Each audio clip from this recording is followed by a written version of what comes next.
Yeah. Onugoji, Nugojeji. Nugojeji.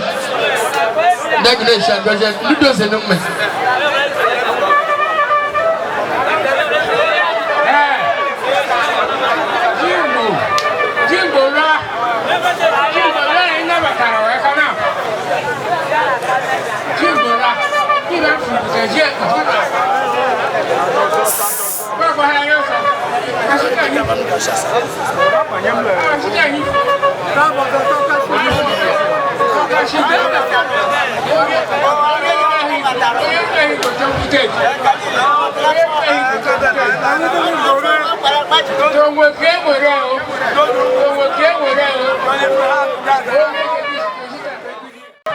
Bukapa na wa ibe no limo parabo pabreka ibe no lo para pabreka kebi je ka mo mela limbo be la magude gale me o mela limbo bo e kanu ne e sekene manu oji ye ibale gide ye bo me o mela limbo bo nye ne me ogbuli ya onu before ondo onire abangode yebo ibai ne megodo the sort of football culture bo itimo chebu bono ha magono leka ibero funa gawere bo opara bondo grenya bata opara bo sino di kibe didowa bebe dido ibai ne football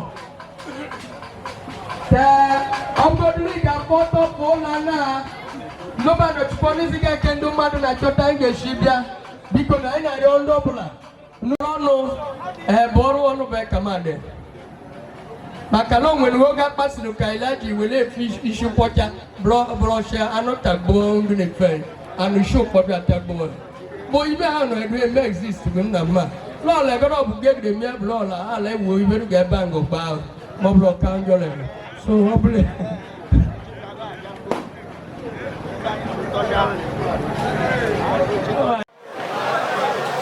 Efambo obia nkaro yata miti kwe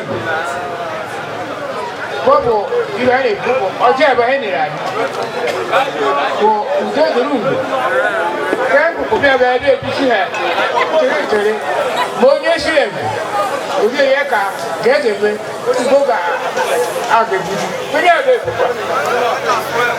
anse to pata guru tori pata to guru to be kan yibia to wudo onye je me kata go ibe njo obutera ibe ne o wata ke ya trani ga wa o to ha o o ha o o ke ya ni o to ha o la to ra ibe dia o ya kasine akere to kasine to du kasine sine ibe le fo febo o e pata ke to ko pata to be ko bi ni ai lo ko ba ba nto thank you lipe Owota Ekano to may invoke the spirit of our forefathers. Mina mani member. Ewure ne fele konye kabogreya. Ishali. Ekwash. Don't go over. Aringo. Tell suku. Akwango akaka. Bani yisi kutana. Onzungu wamla. Onzo obashi tembo zirungu. Wamla bunzu kure. No, this hege gungo. Hege wo he. Kaye go kuma gro. Onzo bi ayin. Hege wo he. Change be hege wo. Aya go. Tejibia. Kaye li gubi siku. Akele Chokasini. Akele Chokasini. Aya zrun. Onzo mata no rozo. Onzo da rozo. Bengo ngulu. Onzo ha. Mumata, Paco Baby. Can you Paco Tanai Wawa? But who's the head?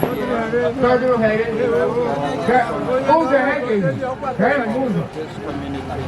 Carry Teddy. Okay, so, very preferable behind them.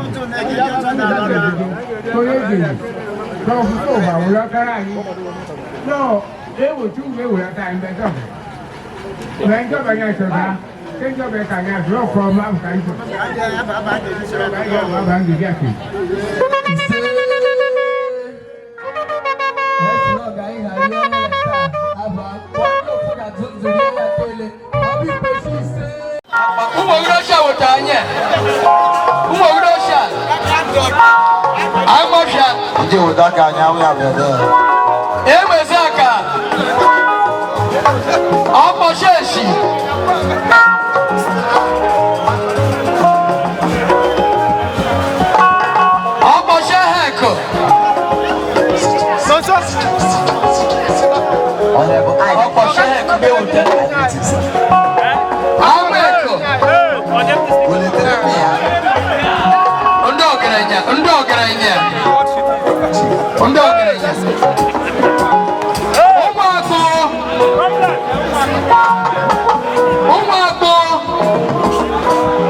That is the member representing Ebonyo Gugu Federal Constituency, represented by Honorable Aboro Chibese. Have your microphone. Upon the Yipele Dogre. Kepa Mohammed Buhari.